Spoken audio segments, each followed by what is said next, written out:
Hola, bienvenida, bienvenido. Tenemos hoy la corrección del examen que hicisteis ayer día 4 de septiembre de 2023. Hablamos del primer parcial de psicobiología. El modelo que voy a corregir es el modelo tipo C, pero te sirve también para el tipo A o para el tipo B. Estas correcciones, como digo siempre, son correcciones a mi juicio hasta que la semana siguiente ya salgan las plantillas oficiales y podamos corregirlas. Me parece muy importante utilizarlas no solo para corregirte y aliviar un poco la incertidumbre y la tensión, sino también para que las utilices en caso de que vayas a repasar para otros años. Vamos a ir razonando cada una de ellas y bueno, si estás en alguna no de acuerdo con mi razonamiento, lo comentas justo donde tienes aquí el vídeo, ¿sí? Las actualizaciones, cuando todas coinciden con las plantillas, si ha habido alguna anulada, cualquier cuestión, también lo vas a tener siempre al lado de este vídeo al día. Bueno, pues entonces, vamos con ello. Y tenemos, como digo, el tipo C. Vamos, la primera pregunta. Nos dice, vamos a ir viendo de qué temas son cada uno. Dice, 1. La barrera hematoencefálica. Bien, bloquea cualquier tipo de intercambio de sustancias entre el sistema nervioso central y la sangre. Si bloqueara cualquier tipo de intercambio, estaríamos muertos. Por suerte, no es así. Bien, dice, B. No está apenas desarrollada en los órganos circunventriculares. ¿Esto es cierto? ¿O no hay? ¿O es muy fina? Sí. C. La forma principalmente la microglía que tapiza los capilares del sistema nervioso central. A ver, la microglía no, serían los astrocitos. Y la primera capa, la primera que se adhiere a todo lo que es el sistema vascular, ¿vale? El sistema circulatorio sanguíneo, son las células endoteliales, que están por todo el sistema sanguíneo. Lo que pasa que cuando llegamos a las zonas del sistema nervioso central, que no solo hablamos del encéfalo, también hablamos de la médula.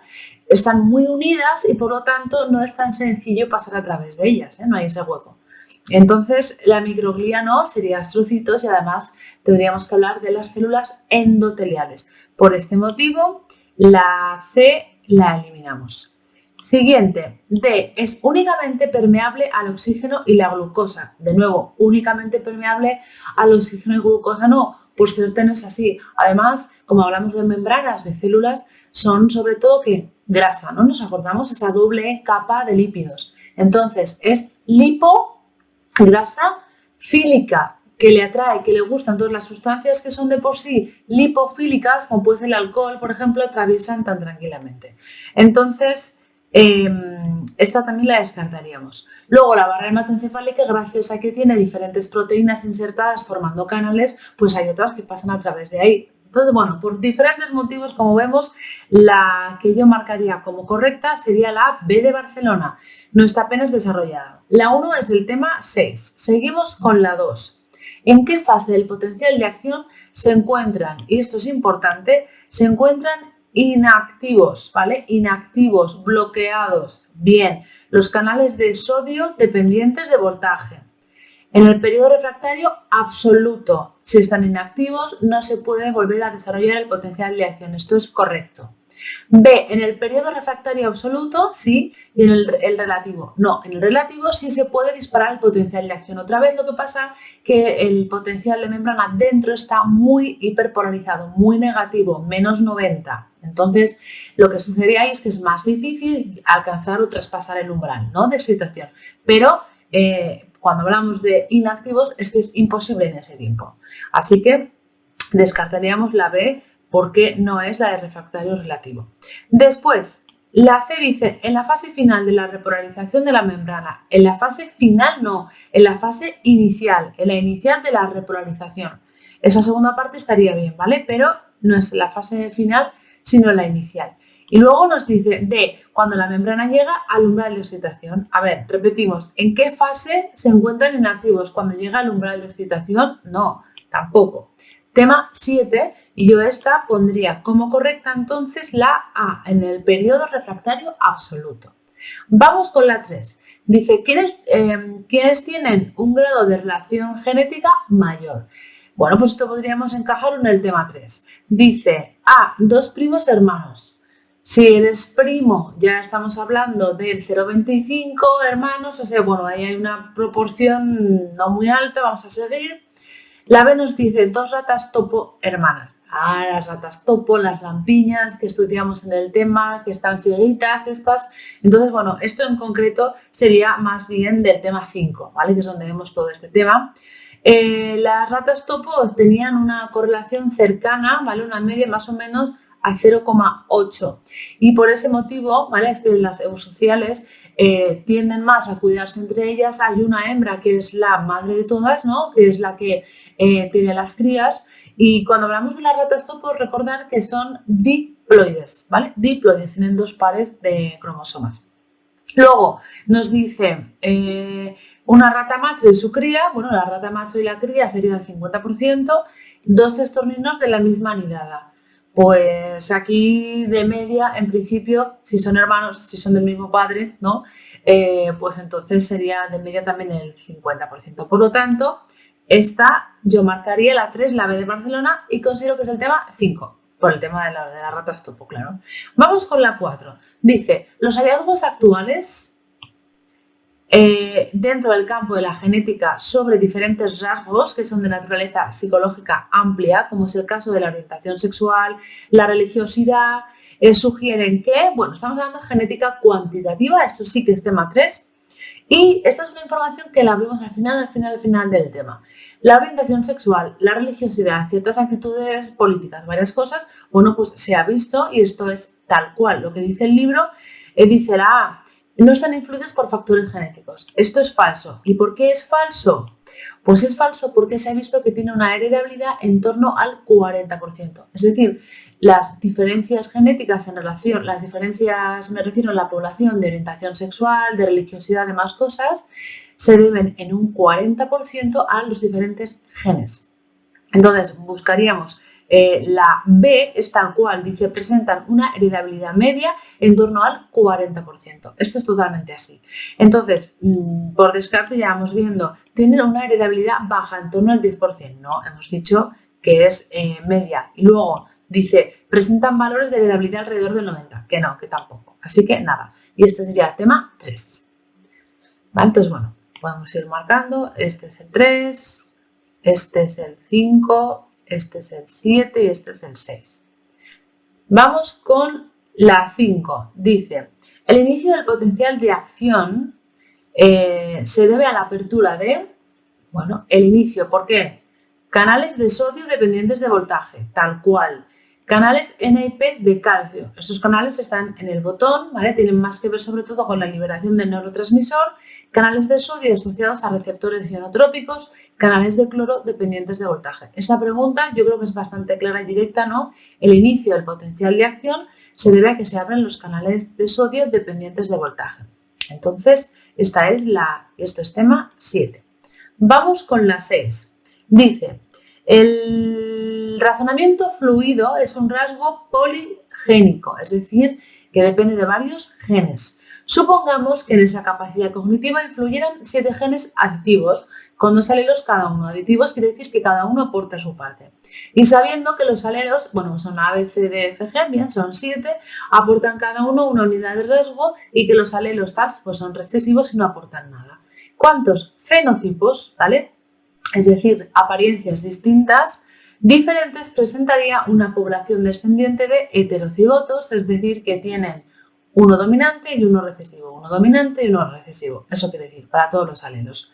El número de fenotipos es 2n más 1, siendo n el número de loci, los lugares. Bueno, pues esto es hacer un cálculo. Es decir, nos dice 2, ¿vale? N, ¿cuánto es n? N es el número de loci. ¿Cuántos sitios tenemos? ¿Cuántos genes tenemos? Tenemos 7, ¿vale? Tenemos 7, nos lo dice aquí, 7 genes. Como están duplicados, por eso el 2. 2, 7 más 1, ¿vale? Esto es un por. 2 por 7, 14, más 1, vamos a tener 15 fenotipos diferentes. Entonces, la alternativa correcta es 15, que es la C de casa. No sé qué tal esta pregunta, igual te ha pillado un poco como... pero recordamos que para calcular el fenotipo se haría así, para calcular los diferentes gametos o descendientes. Cuando hablamos de descendientes es los gametos por los gametos, vale 2 elevado a la 2 para saber cuáles son los diferentes gametos. Descendientes es cuando cruzamos gameto con gameto, quería decir. Entonces, bueno, esto nos lo dan ahí directamente porque en el libro esta fórmula no aparece, ¿vale? En clase la vemos, pero en esta no aparece. Y esto sería tema 3. Vamos con la 7. Dice, en la conducta sexual de las ratas macho, la testosterona tiene un efecto, a ver, sexual, testosterona, esto tenemos que es tema 5, ¿vale? Tema 5.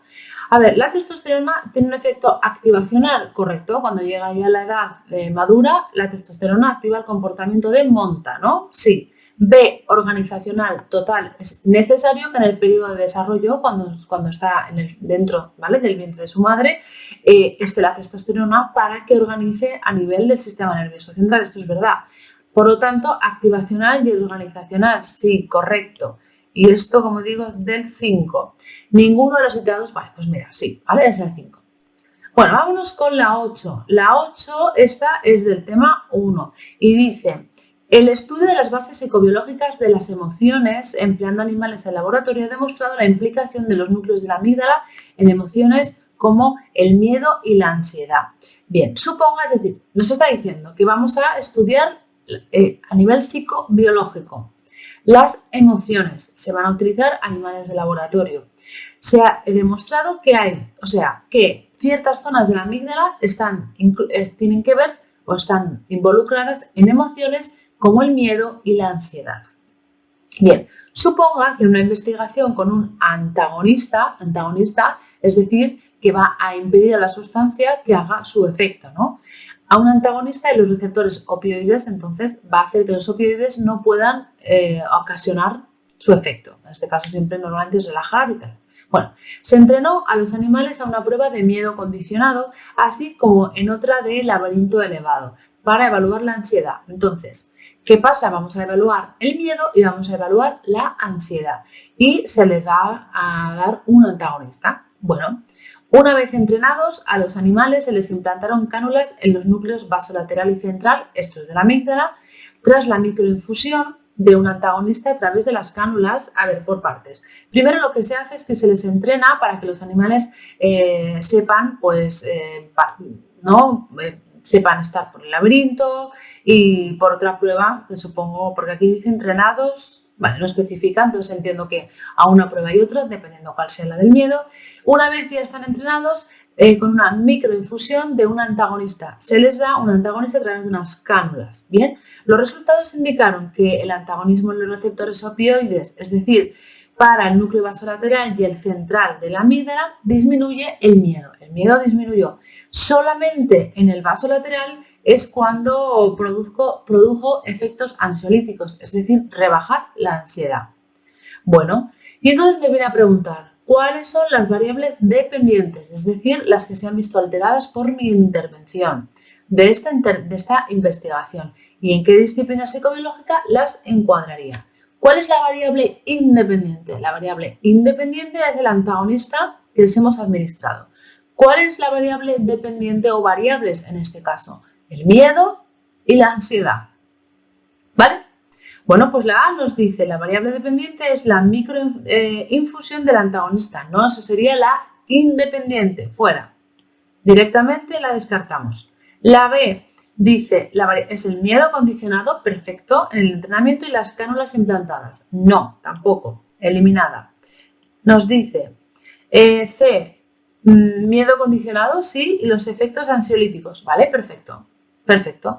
La psicología fisiológica, que decíamos, la psicología fisiológica sí que interviene en el sistema nervioso central, así que esta es perfecta.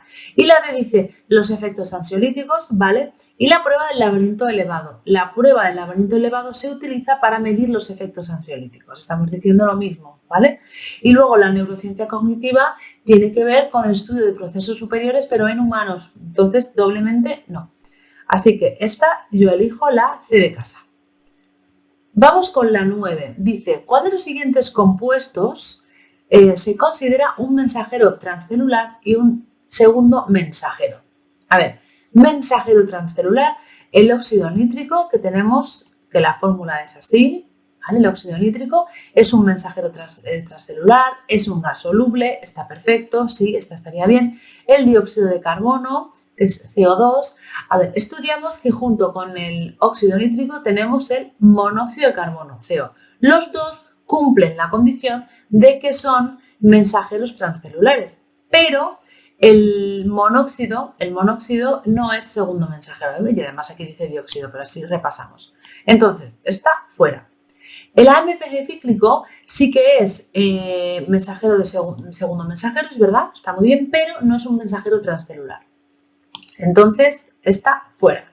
Y luego, la dopamina, ¿vale? Nada, así que la correcta sería la A. Y esta mensajeros y tal, este es el tema 7. Muy bien, vamos a seguir. Tenemos 10. Los estudios científicos actuales sobre la genética cuantitativa de la inteligencia sugieren que la heredabilidad disminuye con la edad. Vale, vamos a ver. Genética cuantitativa. La heredabilidad aumenta con la edad.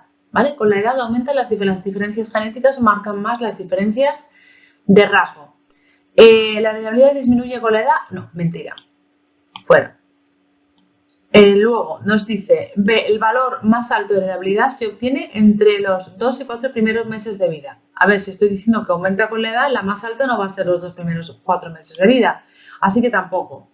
Después, la C, la ambientalidad es irrelevante en el estudio de la inteligencia. Hombre, irrelevante tampoco, ¿vale? Irrelevante tampoco. La heredabilidad aumenta con la edad, correcto, ¿vale? Correcto. Entonces, esta es tema 3 y la D. Vamos con la 11. Dice, ¿quién propuso que la limitación de recursos provoca una lucha por la existencia, en la que los individuos que porten rasgos que permitan afrontar mejor las condiciones adversas del entorno tendrán más probabilidades de sobrevivir y reproducirse? Esto lo extraemos directamente de la gran obra de Darwin, ¿no? Entonces es tal cual. Hemos podido un poco ahí dudar con el tema de Malthus, pero Malthus en realidad lo que decía y de lo que se basó el tema de la teoría de las poblaciones, Darwin, es el hecho de que si una población no tiene limitación a la hora de reproducirse, va a ir reproduciéndose exponencialmente cada vez más y lo va a ocupar todo. Entonces, ciertas ideas, esas junto con el tema de la geografía, bueno, en lo que vamos viendo, entonces esta yo directamente marco que es Darwin y estamos hablando del tema 4. Vamos, la figura 1 dice, se representa un esquema de las meninges. ¿Qué número señala la aracnoides? Bueno, pues nos vamos para allá. ¿Qué tenemos aquí? Vale, entonces la aracnoides, esta de fuera es la pía madre, esta 2 es la aracnoides, estas son las trabéculas más bien o el espacio subaracnoideo, depende de lo que esté señalando, y la 3 es la pía madre no, ahora que me doy cuenta, la dura, ¿vale? La 1 es la dura madre, la pía es la que está pegadita aquí, la dura madre, dura es la que está pegada al cráneo, es la que está pegada a la columna, y la 3 es la que está pegada, muy pegada al encéfalo o a la médula. Entonces sería la 2, la aracnoides. Nos vamos a la pregunta, ¿vale? Aquí. Y la 12, por lo tanto, sería la B. La B. Y esta es del tema 6. Vamos con la 13. Dice, si tenemos una población en equilibrio, información fundamental en equilibrio. ¿Qué significa que la población está en equilibrio?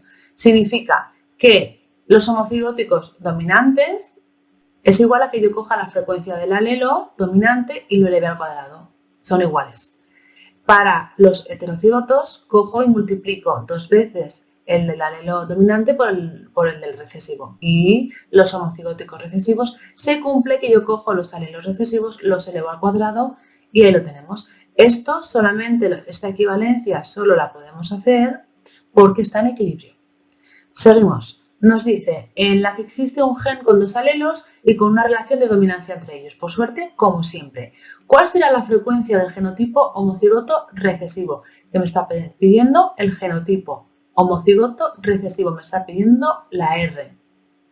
Sí, la frecuencia del alelo dominante. Me está diciendo cuánto es el alelo dominante. 0,7. Me está diciendo que la P es 0,7. Si la P tengo 2, 1 representa 70%, pues la Q representa la diferencia hasta 1, es decir, 0,3. Esto siempre es así, ¿está en equilibrio o no? Esto siempre es así. 0,7 y 0,3, 1. Bien. Y que hemos dicho aquí que yo ahora cojo esto, ¿vale? Y cojo 0,3 y lo elevo al cuadrado. Para hacer este cálculo, cuidadito, 3 por 3, ¿vale? Tenemos 3 por 3 es 9. Y como tengo 2 decimales, pues me sale 0,09. Entonces, la respuesta correcta es la B. Y esto que tenemos es del equilibrio del 4, ¿vale? Del 4. Bien, vamos con la 14. Sabemos que los potenciales excitadores postsinápticos, es decir, ya estamos en el 7. Excitadores aumentarán la probabilidad de que en la siguiente neurona aumente, ¿no? La probabilidad de dispararse. Dice, provocan la hiperpolarización. Hiperpolarizar, lo vuelvo más negativo, no tiene sentido de la membrana neuronal, para nada, fuera. Luego, la B dice, se generan por el aumento de iones positivos en el interior celular. Dices, si aumentan dentro los iones positivos, ¿qué pasa? Pues que entonces es más probable que se disparen. Tiene sentido. Luego, siguiente, dice, C, son producidos por neurotransmisores cuyos receptores provocan la apertura de canales de cloro. A ver, los canales de cloro, ¿el cloro dónde está? El cloro está fuera. ¿Y si le dejas, qué hace? Entra. Entonces esto lo vuelve ¿qué? Lo vuelve más negativo. ¿Y qué estamos hablando? De que yo lo quiero excitar, ¿vale? Entonces tampoco. Bien. Y luego dice, producen en todos los casos la superación del umbral de excitación de la membrana. En todos los casos no, aumentan la probabilidad, ¿vale? Aumentan la probabilidad. Entonces, la respuesta correcta sería B. Se generan por el aumento de iones positivos en el interior celular, ¿vale? Perfecto. No, porque sí, si aumentan, puede ser porque reducen también el negativo, sale, vale, perfecto, sí. Vamos con la siguiente, 15. Dice, para poder estudiar el efecto de la selección natural sobre un locus con dos alelos en una población, podemos recurrir a... Bueno, aquí yo en esta tengo un poco, como digo a veces, partido de tenis, ¿vale? Pero bueno, vamos, te cuento al final cuál he decidido yo y por qué. Pero esta sí que es... a ver, yo quiero saber el efecto de la selección natural. Bien, evidentemente, vemos la A, dice evaluar la eficacia biológica en la siguiente generación. Estaría perfecto, ¿vale? Estaría perfecto en principio la siguiente generación. Sí, o sea, recordamos que la eficacia biológica tiene que ver, ¿vale? Tiene que ver, la eficacia biológica es los descendientes que aportan en comparación con el que más aporta, ¿no? Entonces, la eficacia biológica en la siguiente. Sí, o sea, es necesario saber cuál es la siguiente. Ya empiezo a entrar en bucle. Es necesario saber cuál es la descendencia. Es decir, si yo tengo, por ejemplo, los individuos A1, tengo los A1, A2 y tengo los A2, A2, ¿vale? Es decir, dominantes, heterocigotos y recesivos. Bien. Tengo que saber cuál es la descendencia que tienen actualmente, cuántos son de cada uno. Bueno, no cuántos son de cada uno, eso ahora mismo no nos importa. Cuántos pasan a la siguiente generación. Entonces, por ejemplo, pues estos han pasado de media 3, estos han pasado de media 5 y estos han pasado de media 10, ¿vale? ¿Cuáles son los que más han pasado? Pues aquí tenemos que son estos de aquí, ¿no? Entonces, ¿cuál es la eficacia biológica de estos? Pues 10, entre 10, 1, son los que más tienen. Entonces la A está bien. La B dice calcular los coeficientes de selección. Nos habla en plural, bueno, al final tenemos coeficientes de selección tantos como diferentes tipos digamos, de genotipos tenemos, ¿no? Entonces, aquí yo puedo calcular que aquí me sale que la eficacia biológica es 1, pero esto está relacionado de manera inversa con el coeficiente de selección, es decir, el coeficiente de selección es 0. En este, por ejemplo, la eficacia biológica va a ser 5 entre 10, ¿vale? Es decir, la eficacia biológica va a ser de 0,5. El coeficiente de selección va a ser de 0,5 también. Entonces, lo mismo me da saber la eficacia biológica que calcular los coeficientes de selección. Y dices, pues ya está, Carolina, tiene que haber una opción que las englobe todas. Sí. Lo que pasa es que lo que me hace un poco más despistar es el hecho de que los coeficientes los mencione en plural, pero la verdad es que tenemos más de uno, así que no estaría mal. Y luego, comprobar si se cumple o no la ley del equilibrio de Hardy-Weinberg. ¿Qué podemos saber con esto? Si se cumple la ley del equilibrio, ¿qué sabemos? Sabemos que hay una reproducción completamente aleatoria, al azar, ¿verdad? Si se cumple la ley del equilibrio, sí, es que es completamente al azar. Sin embargo, si no se cumple la ley del equilibrio, significa que hay una selección. Y va a haber unos genotipos que esté beneficiado por encima de otros que estarán perjudicados. Entonces, de nuevo, ahí podemos ver que habrá una selección en favor y una selección en contra. Así que hay fundamento para poder marcar que son correctas todas. ¿vale? En ninguno de los casos podemos saber el motivo, el por qué. Sabemos que hay una selección, pero no sabemos por qué, ¿vale? Entonces, bueno, después de darle bastantes vueltas por estos detalles que chirrían un poquito, pues yo elegiría la de Dinamarca, a ver en qué queda. 16, vamos con la 16. Dice, una amiga le comentó un día lo siguiente. Dice, a mi gato le encanta jugar a perseguir juguetes como si estuviera cazando, pero cuando utiliza un puntero láser es como si se volviera loco, intenta cazar la señal luminosa como si le fuera la vida en ello. Usted le explica que para su gato la señal luminosa del láser es... Y me están preguntando por la señal, ¿vale? Por la señal, no me están preguntando por el comportamiento del gato, sino por la señal, estímulo, estímulo.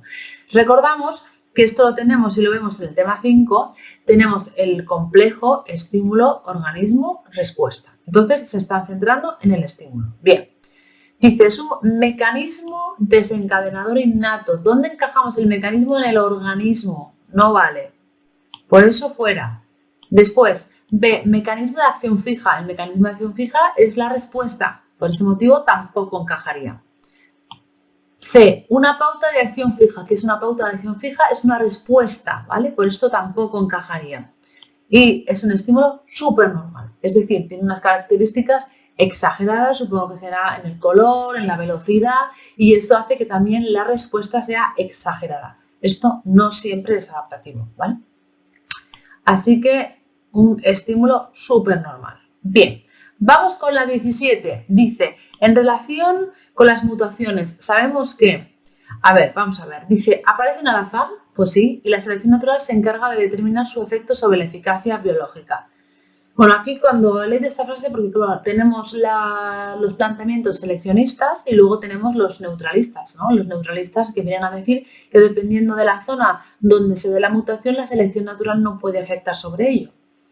Entonces, esta de primeras digo, bueno, la dejamos ahí un poquito marcada. La B dice, su carácter hereditario depende del tipo de célula que las experimente. Totalmente verdad. Si es una célula somática, no lo voy a pasar a la siguiente generación de mi descendencia.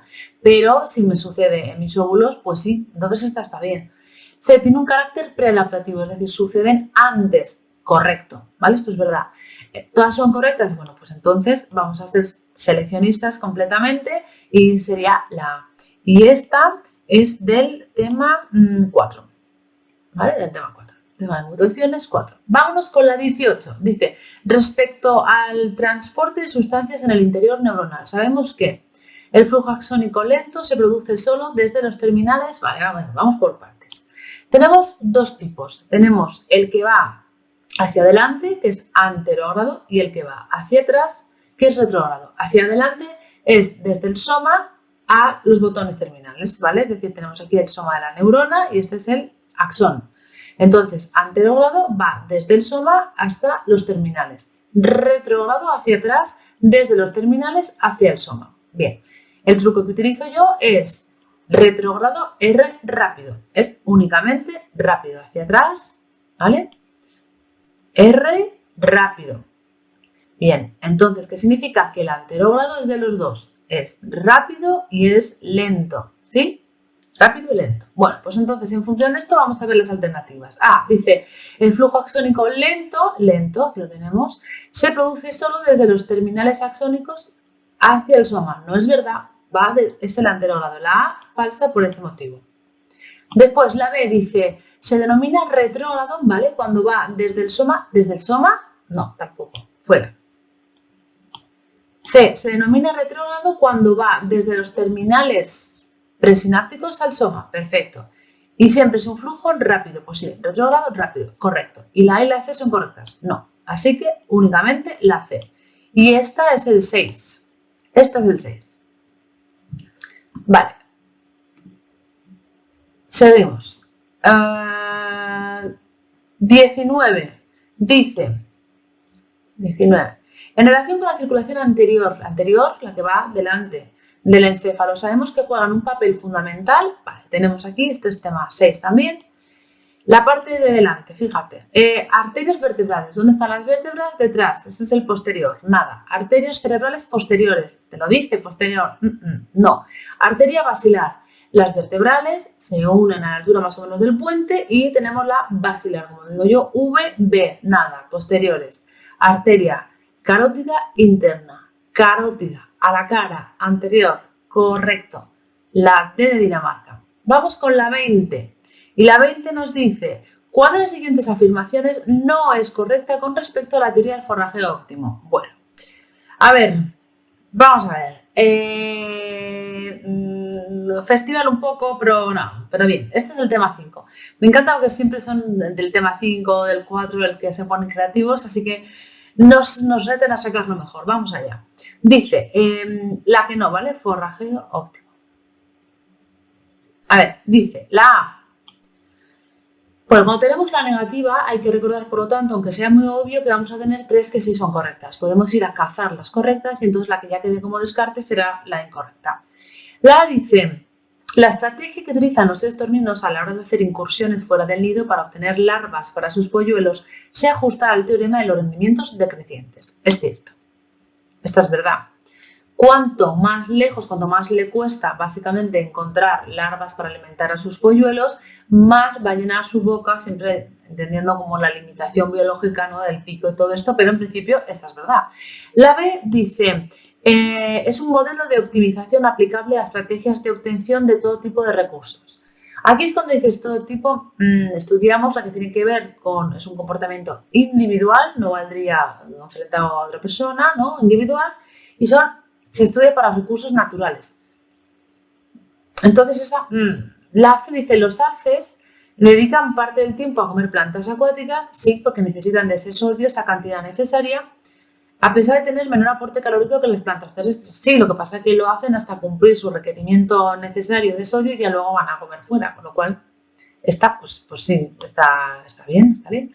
Y la D dice, en general las estrategias óptimas son las que permiten lograr que la diferencia entre coste y beneficio sea máxima. Sí. A ver, lo que pasa es que aquí te puedes poner un poco tiquismiquis porque vamos a ver. La mayor diferencia entre coste y beneficio. Sí, maximizando el beneficio, ¿se entiende? No el coste. ¿No? Porque puede haber una gran diferencia, pero porque el coste sea elevadísimo. Entonces, bueno, no especifica, pero tampoco dice que sea el coste, entonces la D suena bien. La B dice que es un modelo aplicable de todo tipo de recursos, pero cuando tenemos que matizar que el forrajeo óptimo entra dentro de las teorías de optimización y esas son de uso individual y para recursos naturales, bueno, entramos ahí un poco en bucle. Entonces yo aquí digo que la que no, por el tema de que está diciendo de todo tipo de recursos, ¿vale? De todo tipo de recursos, es lo que más podríamos llegar a reclamar aquí, que no es verdad. Y la de, pues, estrategia óptima, diferencia entre coste y beneficio, pero de nuevo no me está diciendo la dirección, no me dice si la diferencia es mayor en beneficio del beneficio, valga la redundancia, ¿vale? Pero bueno, no nos damos más vueltas. Yo considero que la que no sería, por lo tanto, es la B por esto del todo tipo. A ver, vamos con la 21. Dice, el Alzheimer temprano de aparición anterior a los 60 años está relacionado con en algunos casos con una mutación en el gen que codifica la proteína precursora amiloide, la APP. Sabiendo que se trata de herencia autosómica dominante, es decir, si tienes un alelo ya la padeces, ¿cuál es la probabilidad de que padezca esta enfermedad una persona cuyo padre la padeció, así como sus abuelos paternos, que son los dos homocigotos, y cuya madre no manifiesta ningún síntoma con más de 75 años? Es su manera de decir que la madre no parece portar este gen. Bueno, pues lo que vamos a hacer es vamos a poner los datos que nos dan. Y me están diciendo, me dicen que es autosómica dominante, ¿vale? Que no se ve. Bien, autosómica dominante. Me dice, el padre, una persona cuyo padre la padeció. Entonces, no, el padre, que pongo el símbolo así. Si este símbolo no reconoces bien, puedes poner H de hombre, ¿vale? Puede ser. Y entonces me dice que él sí la padeció. Entonces, de momento tú te escribes el texto. Sí, ya está. Está con una mujer y nos ha dicho que la mujer no la padece, la madre no.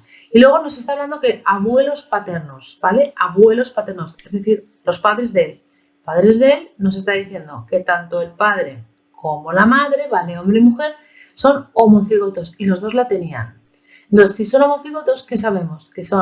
Que tienen el Alzheimer para los dos. Vamos a imaginar que es la A mayúscula. Entonces, la madre es A mayúscula, el padre es A mayúscula, A mayúscula. El hijo, por tanto, Es A mayúscula, A mayúscula. Es lo único que han podido pasarle, ¿vale?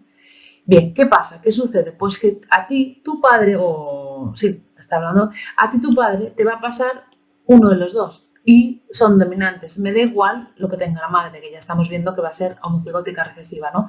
Pero el caso es que con que te pase uno de estos ya está. Probabilidad, repetimos la pregunta, probabilidad de que padezca esta enfermedad, el 100%. Y esto es del tema 1, que digo 1, 2, de la genética.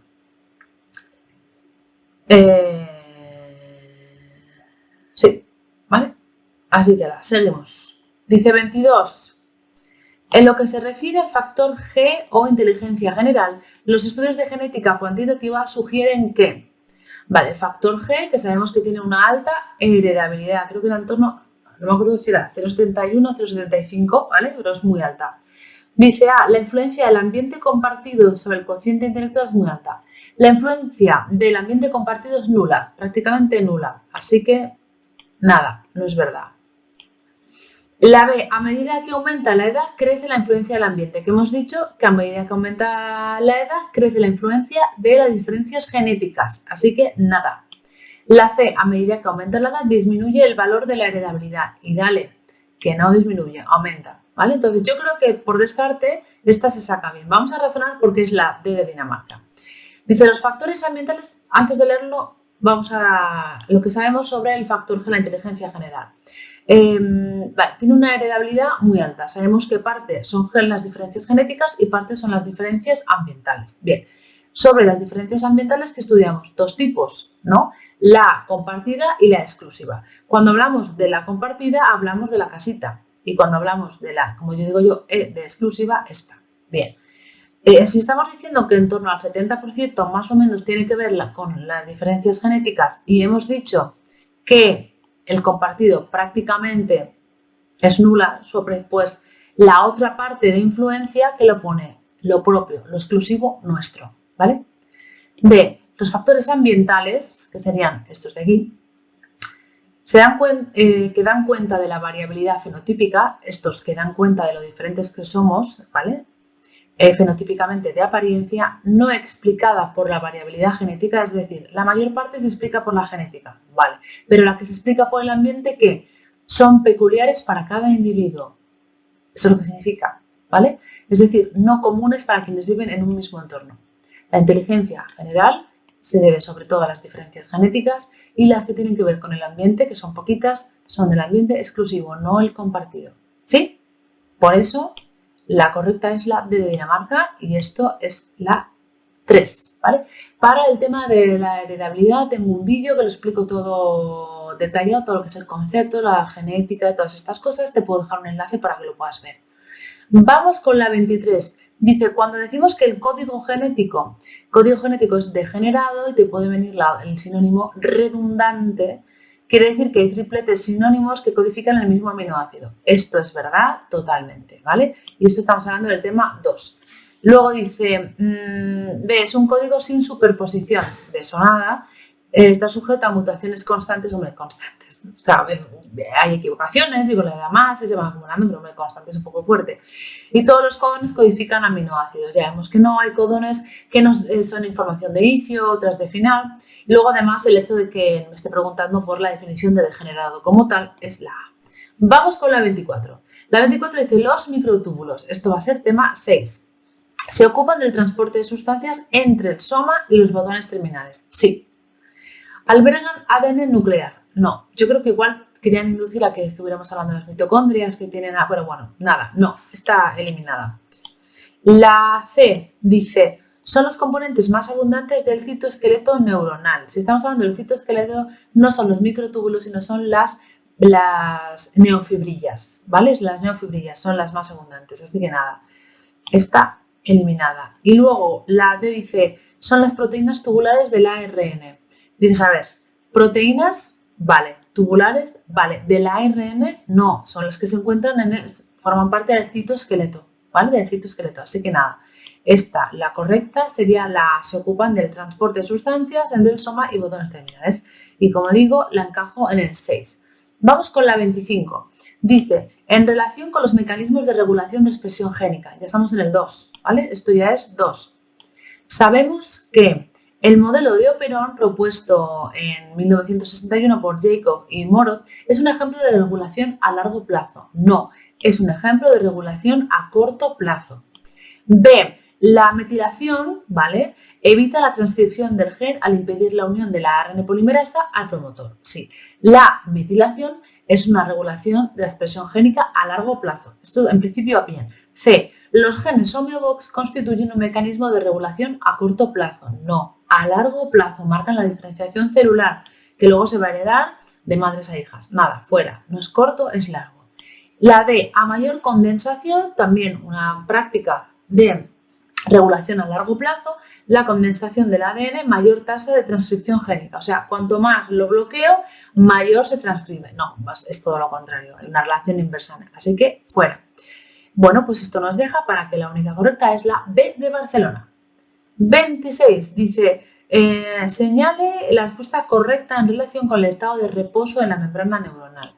A ver, el estado de reposo significa que tenemos un menos 70 milivoltios, ¿no? El potencial. Dentro, menos 70. Bien. La A dice, hay mayor concentración de potasio en el interior celular que en el exterior. Sí, ¿vale? Dentro, si esta es la barrera, fuera tenemos el sodio y el cloro, ¿vale? La sal. Y dentro tenemos el potasio y tenemos los aniones proteicos que yo los meto así en una caja porque estos no salen nunca. Bien, entonces, dice, hay una mayor concentración del potasio en el interior que en el exterior. Pues sí. La B, la concentración de cargas positivas es mayor en el interior, ¿no? Dentro hemos dicho negativos, nada. C, las concentraciones de calcio y de cloro son mayores en el interior, no, el cloro fuera. Y también el calcio, ¿vale? Y luego el D, las bombas están inactivas, el sodio y potasio. Las bombas están activas, gracias a eso mantenemos el reposo. Por lo tanto, la única que es correcta es la A, mayor concentración. Y esta es del 7. Vale, vamos a seguir. ¿Qué probabilidad hay de que los descendientes de una pareja padezcan hemofilia si la madre es portadora y la abuela paterna la padeció? ¿Vale? O sea, me está diciendo, la madre portadora, abuela paterna la padeció. Vamos a dibujarlo por aquí. Lo voy a apuntar. Madre portadora y abuela paterna padeció. Bueno, esto ya sé que no se entiende bien, letra de médico, ya me gustaría, pero así tengo aquí los conceptos. Bueno, y la probabilidad de la descendencia de padecer hemofilia. Entonces, la hemofilia es un rasgo es una enfermedad que se transmite en los cromosomas y es de carácter recesivo, ¿vale? Bueno, es una dificultad a la hora de que la sangre coagule. Entonces, ¿qué quiere decir? Que lo da el gen A. Bien, la madre lo porta, entonces la madre, lo pongo aquí, la madre. Entonces pongo portadora y luego ya traducimos, portadora, M de mujer, ¿vale? Pues se ayuda, portadora, bien. Con un señor, H de hombre, bien, que no nos dicen nada de, pero nos dicen que la madre de él, ¿vale? Mujer, la madre, nos dicen que sí la padece, ¿vale? Sí, la madre lo padece. Eso poner el sí, pero bueno, podemos poner, sí padece, ya está. Ahora vamos a traducir y a ponerlo en modo de genotipo. A ver, es ligada al sexo, ¿vale? Entonces, así, XA. Pues entonces, como es portadora, quiere decir que tiene una que es sana, un cromosoma X está bien, y el otro es el que lo porta. Ella no lo padece, ¿vale? Vamos con la madre de este chico. La madre tiene los dos con el recesivo, ¿vale? ¿Por qué? Pues porque ella sí que la tiene, entonces por narices tiene que tener los dos. Bien, ¿qué sabemos? Que al hijo le pasó uno, no hay más. Y como es un hijo, sabemos que el otro es una Y, ¿vale? Bien, entonces, ¿qué tenemos? Tenemos por un lado, entonces, ¿qué sabemos de él? Que él tiene hemofilia, ¿vale? No nos lo dicen expresamente, pero ya lo sabemos. Bueno, pues ahora con estos datos vamos a construir nuestra tabla de Punnett. Entonces, construimos nuestra tabla de Punnett y vamos a poner los gametos primero de ella, M. Ella nos puede dar la X en sus óvulos o nos puede dar la la que está mal, la que tiene, ¿no? El XA. Bien. Y el hombre nos puede dar la XA o nos puede dar la Y. Vale, entonces aquí tenemos, y aquí tenemos, y ahora dentro lo que vamos a hacer es encajar el resultado de los diferentes genotipos. Entonces, en este primero tengo la X con la XA, esta es la XA con la XA, y esta es la X, la Y, y esta es la XA con la Y. ¿Vale? Bien. Bueno, pues, ¿quiénes serán? No pregunta portadores, sino quién padece. Bueno, pues, ¿quién padece? Esta chica padece y este chico padece. Entonces, son 2 de 4. Es el 50% o 2 cuartos o un medio, no sé cómo lo van a poner. Vamos a mirarlo. A ver, estábamos aquí la 27. Vale, pues entonces aquí lo tenemos, es el 50%. ¿Vale? Y este es el tema 2. Listo. Vamos con el 28, el conflicto entre la estrategia de halcón y paloma en una población mixta. Dice, el coste es mayor que el valor de V, ¿vale? El coste es mayor que el valor de V. En este caso ya va a poder haber palomas, de otra manera, si no, los halcones son los únicos que puedan existir, ¿no? Bueno, bien, pues entonces vamos a ver, dice, los individuos que despliegan la estrategia tipo halcón no pueden prosperar. Sí van a prosperar, lo que pasa que lo van a hacer no de una manera absoluta, va a haber palomas también. Así que esta directamente la descartamos. Nos dice, los individuos que despliegan la estrategia tipo paloma no pueden prosperar. Pues por suerte esto tampoco es así, gracias a que ellos hacen bastante daño, las palomas tienen oportunidad. Así que fuera. Luego, la C, una población con un porcentaje de halcones, a ver, la fórmula es VC, ¿vale? Vida... Ya me entiendes. VC, siempre me lo digo así, vida colosal. VC, vida colosal. Entonces, VC por 100 estaría estable, ¿sí? Así que es la D de Dinamarca. Y este es el tema 5. Vamos con la 29 y ya terminamos. La 29 nos está diciendo, sabemos que las mutaciones pueden originarse por fallos en la replicación del ADN, sí. Son heredables solo si se presentan en los gametos, es verdad. Un ejemplo son las aneuploidías, mutaciones genómicas. Correcto, ¿vale? Aneuploidía, que sería que tenemos un número que no es el que corresponde a nuestra especie, ni tampoco es un múltiplo de un número entero, no es por 2. Y luego la de todas las anteriores son correctas. Pues entonces todas son correctas. Bien, y luego tenemos la 30 que nos dice... En un estudio en el que se empleó la escala de evaluación de psicopatía, entonces por las mutaciones, esta es el 2, que es donde vemos aquí todo esto.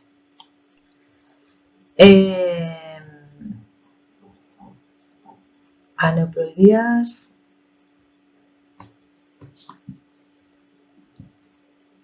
Vale, listo. Y la 30 dice, en un estudio en el que se empleó la escala de evaluación de la psicopatía de Robert Hayne, junto con una metodología neuroimagen, esta es un poquito repetida de otra, sí.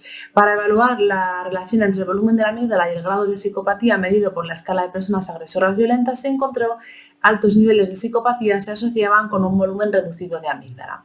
Lo que se ha hecho es relacionar los datos, se han pasado unas mediciones, medimos volumétricamente la amígdala y luego el grado de psicopatía mediante un cuestionario. ¿Estamos interviniendo de alguna manera? No, estamos recogiendo datos únicamente. Intervención conductual, no hemos intervenido. Intervención somática, no hemos intervenido. Correlacional, correlacionamos unos datos y otros. Sí, experimental, no hemos intervenido, es observacional. Así que únicamente es la C. Y esta entonces es la 1, ¿vale? Entonces, bueno, he hecho yo el conteo de todas, ¿vale? El conteo de todas.